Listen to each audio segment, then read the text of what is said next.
there's a history happened, and unfortunately, we're the one involved in that event.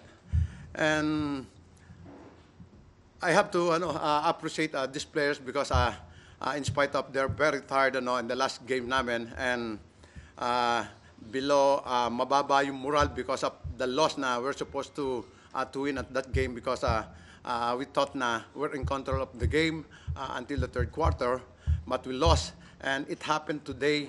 The first at the end of the half, we're done also by 11. I reminded them na, guys, last game, we were done by 11 points. And all of a sudden, nakatayad sila, nakalamang pa. And it happens today. That's why I salute the players because of yung composure nila is still there. Dahil they know merong urgent matter today dahil we want to win.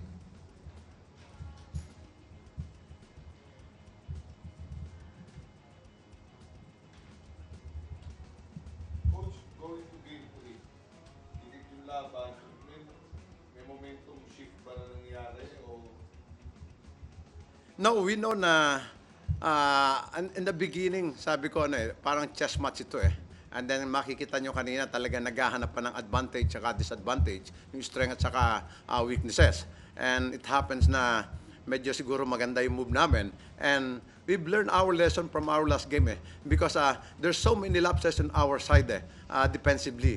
And we're able to score 108 points, but we allowed them to score 115. So it's a clear indication na we're not playing defense. Because in the second half, we give up 69 points to them. So that's huge. It's supposed to be, it's below 100 points. This is a playoff time. But maybe because of the talent of the player, they can score, even though there's a good defense.